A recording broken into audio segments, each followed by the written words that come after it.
free, simetriskan bisnis rebahan, kencangkan celana dalam, selamat menonton dan...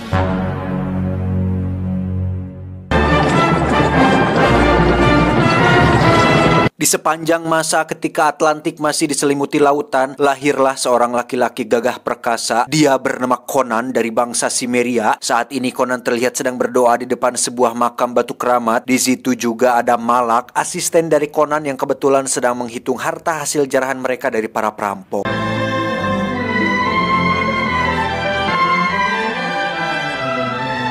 Saat itulah muncul beberapa pasukan kerajaan yang mengepung Conan, di mana mereka menggunakan kecerik untuk menangkapnya. Namun Conan berhasil menghalau mereka semua.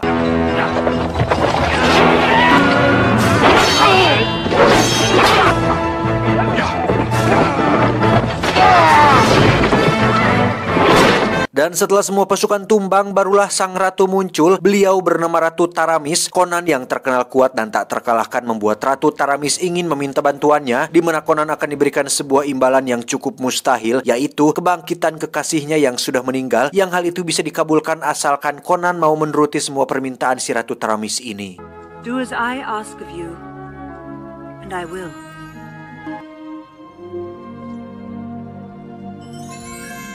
Tell me what I must do. Soon. Conan pun ikut ke istana Ratu Taramis, yang di situ dia disambut gembira oleh semua rakyat kerajaan, oleh karena kepopuleran Conan yang kuat dan berotot sudah tersebar luas kemana-mana.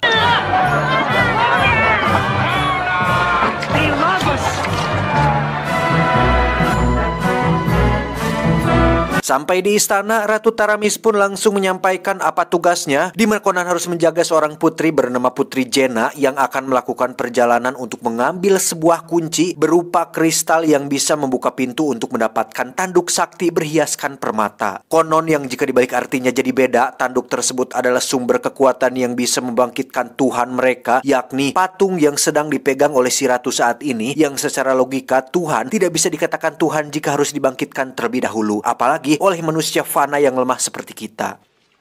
And you will have to deal with it. I will find a way. What is this key unlock? Dan inilah Putri Jenna, anak angkat Ratu Taramis yang akan melakukan perjalanan panjang untuk menemukan tanduk permatanya, di mana Ratu Taramis juga mengirim pengawal pribadinya yakni Bombata, ini bebenguknya, untuk membunuh Conan setelah tanduknya berhasil didapatkan, karena ada kekhawatiran jika Conan berkhianat dan mencuri tanduk tersebut.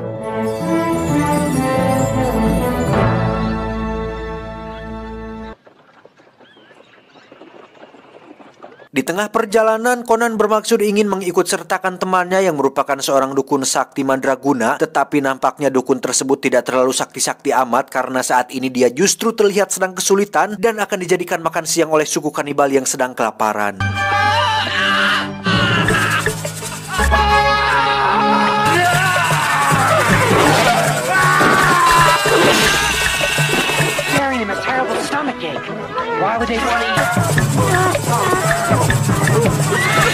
Dan mari saya perkenalkan, ini adalah Akiro, seorang dukun yang katanya bisa browsing secara pihak gaib dan melakukan hal-hal yang tidak bisa dilakukan oleh manusia biasa, di mana Akiro bersedia ikut dalam perjalanan ini karena menganggap Conan sudah seperti saudaranya sendiri.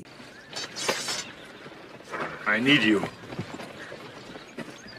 Mereka pun melanjutkan perjalanan melewati padang pasir yang tandus hingga sampailah di sebuah desa kecil. Di situ kita bisa melihat ada seorang wanita yang katanya anggota dari kelompok pencuri, di mana warga sengaja mengikatnya dan mengerubutinya supaya si pencuri ini kapok dan tidak mengulangi perbuatannya.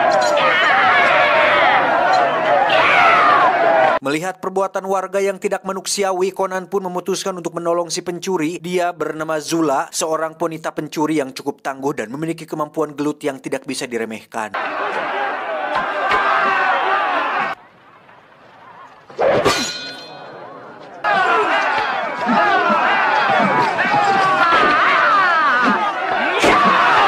Ketika Conan dan kawan-kawan melanjutkan kembali perjalanan, saat itulah Zula memutuskan untuk mengikutinya. Sempat dihadang oleh Bombata yang melarangnya untuk ikut, Conan pun mengizinkan Zula untuk bergabung setelah melihat kemampuannya yang mungkin bisa membantu mereka dalam perjalanan ini. With him, I will give my life for him. Tiba di lokasi yang dituju, yakni sebuah danau yang di tengah-tengahnya ada istana yang terbuat dari kristal. Conan menyuruh semuanya untuk istirahat terlebih dahulu, baru esok paginya mereka akan menyeberang menuju istana tersebut. Rest. My thinking exactly.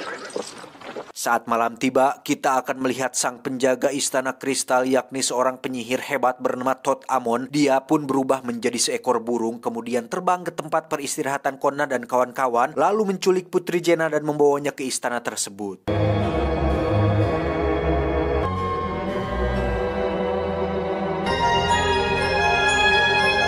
Esok paginya, barulah Conan dan kawan-kawan pun panik dengan menghilangnya Putri Jenna karena kesalahan mereka sendiri yang terlalu kebluk molor, di mana akhirnya sebagai dukun sakti pun mencoba menerawang dan melihat jika Putri Jenna telah dibawa oleh si penyihir ke dalam istananya.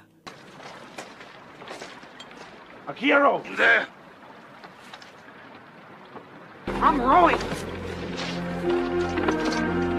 Conan dan kawan-kawan pun menggunakan perahu untuk menyeberang ke sana, melewati tangga dan masuk ke dalam istana kristal. Di situ Conan terpisah dengan kawan-kawannya dan terjebak di sebuah ruangan penuh dengan cermin. Saat itulah muncul banyak sekali orang berjubah merah yang perlahan mendekatinya dan tiba-tiba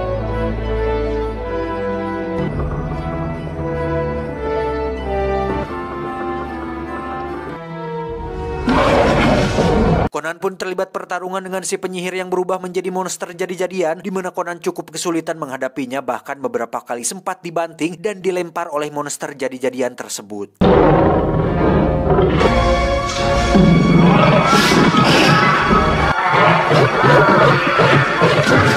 Pada akhirnya Conan berhasil menemukan titik kelemahannya, yakni dengan menghancurkan semua cermin yang ada di istana ini, sehingga membuat si penyihir kesakitan sendiri dan tewas berubah menjadi potongan cermin.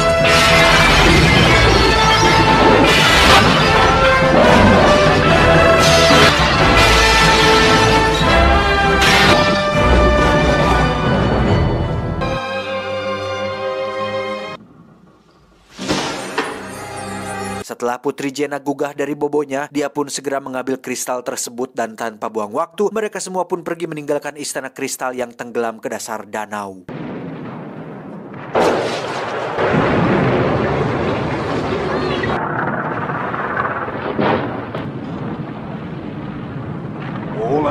Dalam perjalanan ke lokasi kedua, yakni istana tanduk, mereka semua pun dihadang oleh pasukan berkuda yang menculik Putri Jenna. Ketika yang lain sedang sibuk melawan para krocok-kroconya, Conan sendiri terlibat pertarungan dengan gegedugnya dan berhasil menumbangkannya dengan cukup mudah.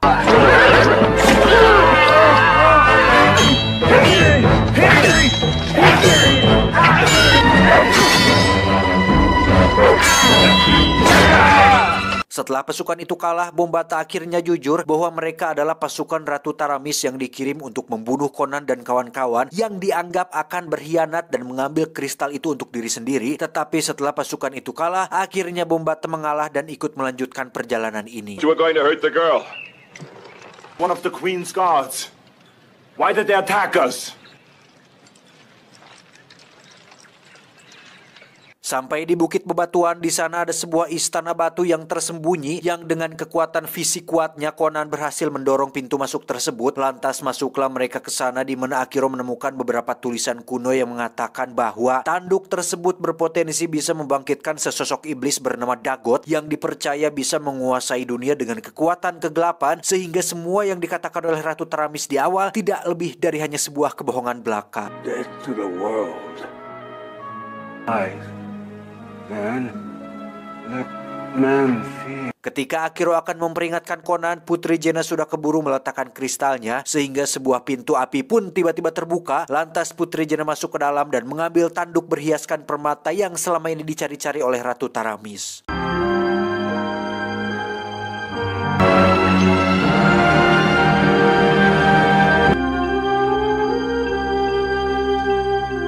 Life for Valeria. Ketika akan pulang, di situ sudah ada kelompok kerajaan yang merupakan musuh dari kerajaan Ratu Taramis, sama-sama ingin memiliki tanduknya, karena siapapun yang meletakkan tanduk tersebut dan berada di samping kebangkitan iblis Dagot, maka orang tersebut akan ikut menjadi penguasa dunia. And we who give him life will stand by his right hand. Take her. Enough talk. Conan langsung melemparkan pisau hingga membuat pertarungan pun pecah. Lantas mereka pun masuk kembali ke dalam ruangan tanduk, yang di situ terjadi pertarungan tenaga dalam antara Akiro dan raja dari kelompok tersebut.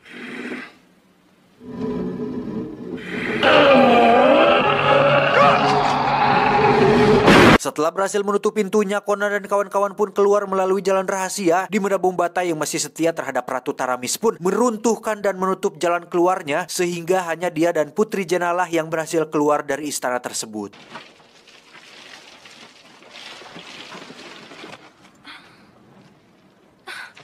Conan dan kawan-kawan pun mencoba meruntuhkan batu penghalangnya hingga mereka berhasil keluar. Sempat acuh tak acuh dengan nasib Putri Jenna, Conan menjelaskan jika mereka tidak pergi menyusulinya, maka Jenna akan mati menjadi tumbal untuk menghidupkan iblis Dagot.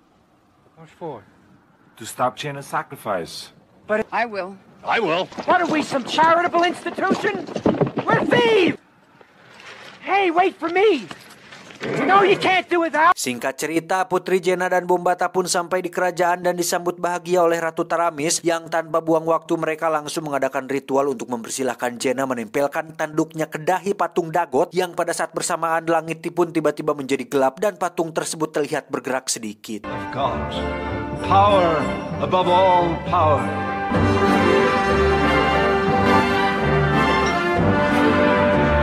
Tepat di waktu yang bersamaan, Conan dan kawan-kawan akhirnya sampai di kerajaan dan mencari jalan lain untuk bisa masuk ke istana. Dengan bantuan Akiro yang membrowsing pia gaib, mereka pun masuk melalui air terjun yang merupakan jalan rahasia. Mereka pun masuk ke sana, melumpuhkan para penjaga, yang akhirnya Conan bertemu kembali dengan si Bombata.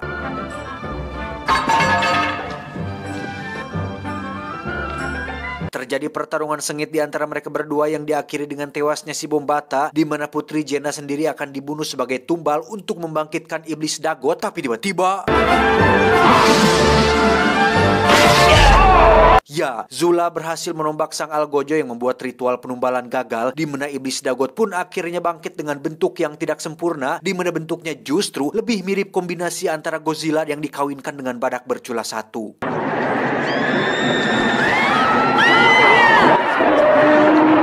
Conan pun turun dan mendorong Ratu Taramis hingga dia tewas tertusuk culanya, di mana Conan yang seorang gagah perkasa pun mencoba untuk membunuhnya. Tetapi karena yang dilawannya kali ini adalah iblis setengah jadi, maka Conan pun agak sedikit kesulitan untuk mengalahkannya.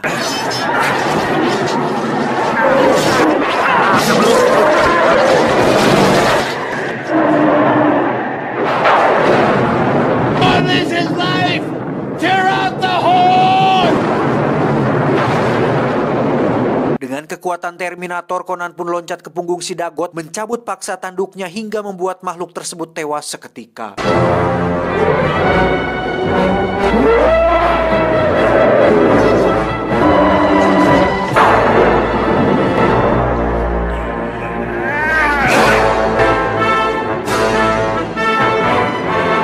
Dengan kematian Ratu Taramis, Jenna pun diangkat menjadi ratu baru di kerajaan tersebut, di mana Conan sempat diangkat untuk menjadi panglima pasukan. Namun Conan menolaknya dan memilih untuk berkelana mencari teknologi yang bisa membuatnya menjadi robot untuk kembali ke masa lalu. Rule Shadizar with me. I will have my own kingdom.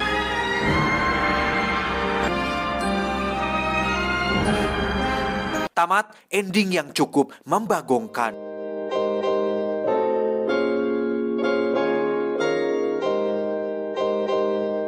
Untuk ceritanya mohon dimaklum ya, ini kan film jadul, jadi kalau dari segi cerita mungkin untuk di zaman sekarang agak terlalu sederhana dan tidak berbelit-belit. Tetapi justru itulah yang membuat film-film jadul seperti ini menarik, karena kebanyakan kan kalau film-film sekarang itu banyak plot twist dan agak sedikit menggeliurkan gitu alurnya. Ada sebuah kejutan di akhir, selalu seperti itu. Banyak film-film seperti sekarang ini membuat alurnya itu kadang maju mundur, plot twistnya terlalu banyak, apa ya namanya ya, petunjuk-petunjuk yang penonton harus bisa merangkainya sendiri gitu. Gak sederhana alur ceritanya, gak sesederhana seperti film ini dan film jadul lainnya gitu. Nah, pesan yang mesti kita ambil dari film ini adalah angkat beban mulai sekarang supaya kalian bisa punya badan kekar seperti Om Arnold Schwarzenegger itu. Saya John mewakili